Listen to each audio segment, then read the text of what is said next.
कक्षा 6 और 7, कक्षा 6 और 7 विषय है संस्कृत। क्या है? संस्कृत। इसमें भी हमारा चल रहा है संधि प्रकरण। क्या चल रहा है? संधि प्रकरण। और संधि में क्या चल रहा है? अयादी संधि। अयादी संधि। हम अयादी संधि के उदाहरण कर रहे हैं। आज भी अयादी संधि के उदाहरण करेंगे।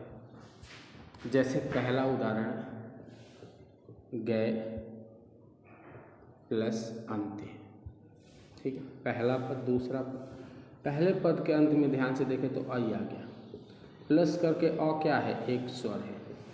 अयादी संधि क्या कहता है? पहले पद के अंत में आई आ जाए, उसके बाद में कोई स्वर आ जाए तो आई को क्या हो जाता है?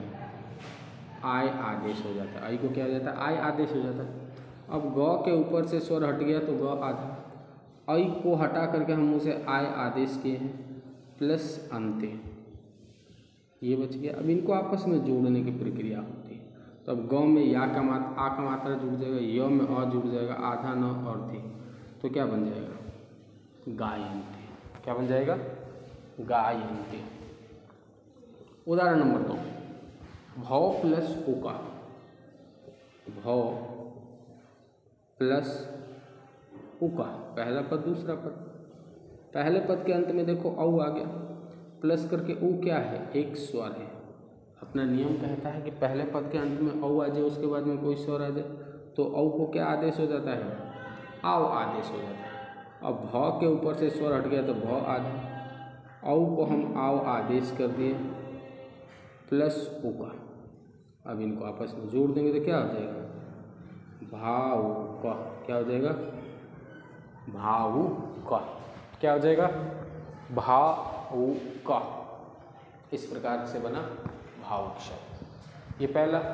2 उदाहरण हो गए। उदाहरण नंबर 3, तीसरा उदाहरण है असौ प्लस अयम। असौ प्लस अयम। असौ प्लस अयम, पहला पद दूसरा पद। अब यहाँ देखिए पहले पद के अंत में क्या आ गया? औ आ गया, प्लस करके अ क्या है? एक स्वर है। अ क्या है? एक स्वर है। अ क्या है? एक स्वर है। तो ऐसे परिस्थिति में इस औ को क्या हो जाएगा?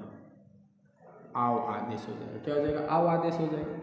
अब स के ऊपर से स्वर हट गया तो ये आधा हो गया, उस स्वर को हम आव आदेश कर दिए, प्लस आया, ये बच गया।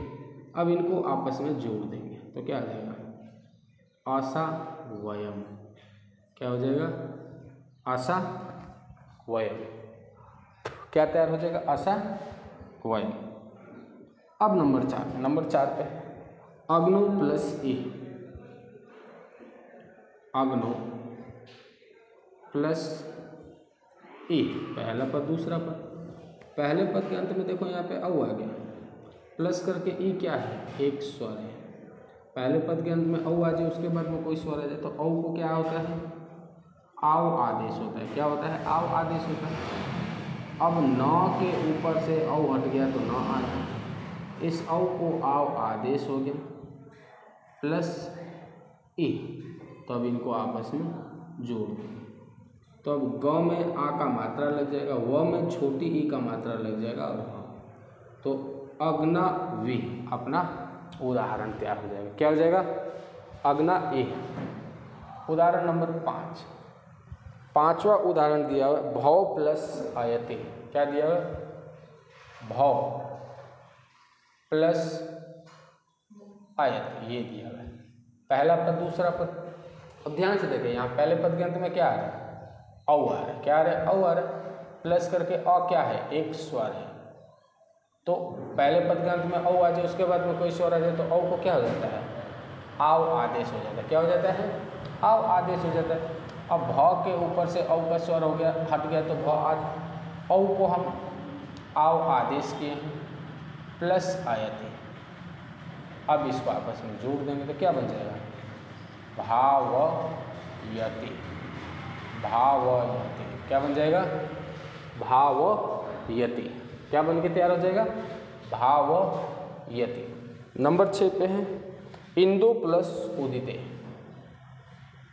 इंदु प्लस उदिते। नंबर 6 पे दिया हुआ इंदु प्लस उदिते। सभी के जैसे ये भी है, इसमें भी हमें क्या करना है?